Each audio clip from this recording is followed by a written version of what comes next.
If you have equipment from a business, you have a couple of options. If you list all the equipment and you agree on the values, right? Again, this is a mediation analysis that I'm going through. You can agree to split it however you want, and you can agree on the values if you know how much they're valued at. But if you don't agree, you could have and we have to take it to court, right?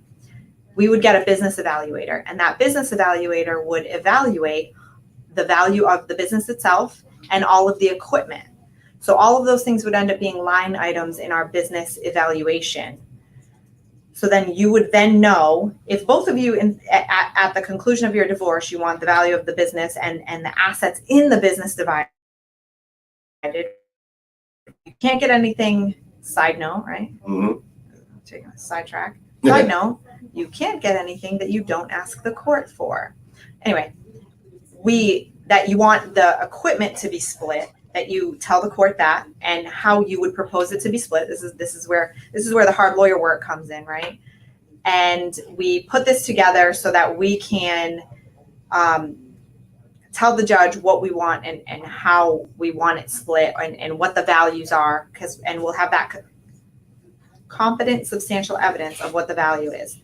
But alternatively, if the two of you agree on what the value of the assets and the value of the business are, you can do that. So this is where you could have a partial agreement. You could have a partial agreement as to the value of the business and the assets, but no agreement as to how it should be divided. Okay? So you don't need a business evaluator if you agree on the value. And then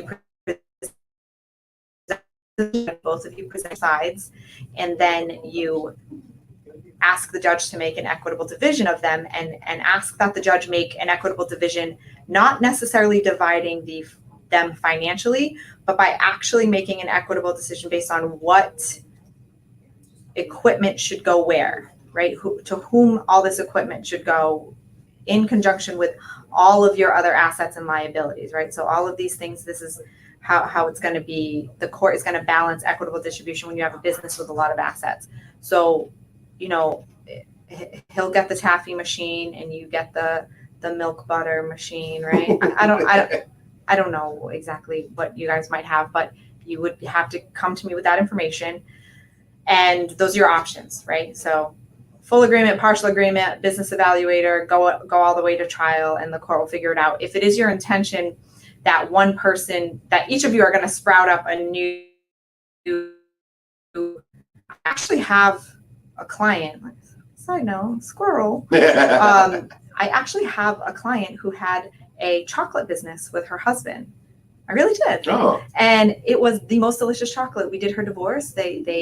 I was able to, even though her husband was a fairly obstinate fellow, fairly obstinate fudge maker, I was able to negotiate with him because, you don't scare me, right? You don't scare me.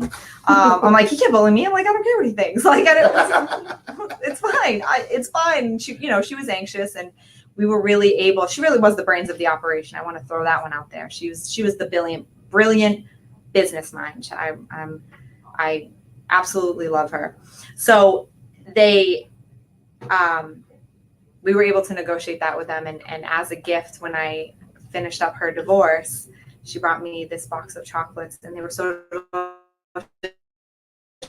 And let me be clear, I don't like chocolate. Really? I don't. Oh. I like vanilla or caramel. But not chocolate. No, I don't really like chocolate.